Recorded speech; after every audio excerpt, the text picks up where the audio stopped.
Hello, I'm Peter Whittle. This week we saw the victory in Italy of Giorgia Meloni. This follows the success in Sweden last week of the Swedish Democrats and the re-election in Hungary early this year of Viktor Orban. All of these politicians respond to their country's concerns about large-scale immigration. All of them are, of course, therefore demonised and as fascists and bigots by the media establishment.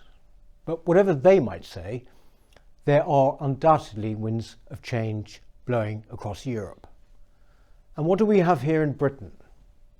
Well, what we have is a new government whose clear intention is to actually loosen even further immigration rules in order, they say, to further assist economic growth. I'll say that again. Their aim is to increase the already record levels of migration. It is utter, almost unbelievable madness.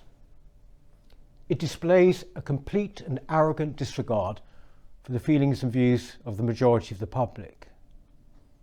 More than this, it amounts to a large-scale betrayal, the worst political betrayal I can remember of Brexit and the millions who voted for it.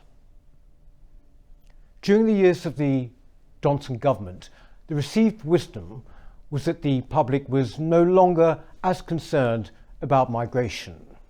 We had taken back control. But governmental deception on immigration had been going on during this whole period. A record number of visas were issued last year, over 1 million, and a record number of illegal immigrants have continued to cross the channel, with the government offering stunts which have little real hope of taking effect. The new government is now building on this deception. It represents the abandonment of even the pretense that we should instead train and equip our own people. They are being treated as beside the point, thrown on the scrap heap. It also represents a triumph of the ideological approach which sees the needs of the market as paramount in all things. But I'm sure you will agree with me when I say that a country is not merely a balance sheet or an international landing strip. It is a nation, and this nation, Britain, was never at any time asked whether it wanted such a massive change as has been wrought by years of historically unprecedented migration. The cultural effects of this can be seen all around us. To take very recent examples, imported sectarian violence has been scarring the streets of Leicester.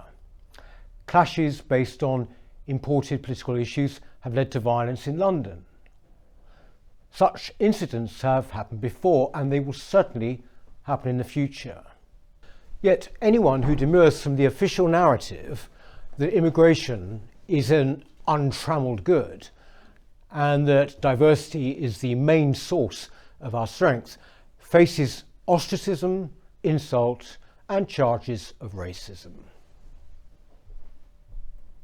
Lobbyists for migration, whose motives are never questioned by the media, have successfully managed to blur the crucial distinction between the moderate levels of immigration allowed by any normal country and mass migration of the type Britain has seen over the past 2 decades. British people are reasonable and can easily make such a distinction, but they are not listened to. Indeed, they are actively ignored. My own belief now is that the situation is reaching such a point that the only answer is to have a moratorium on all further immigration. Such a pause would allow us to catch our breath, to assess where we are, and to put in place the border control which people thought they were voting for in 2016, and indeed which most people have always wanted. As I said earlier, the current government is going entirely in the opposite direction. Labour, despite what they might say, is full of open borders supporters.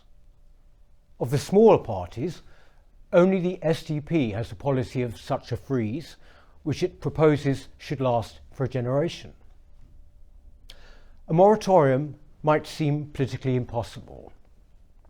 But then, 10 years ago, so did a referendum on the EU, yet it happened.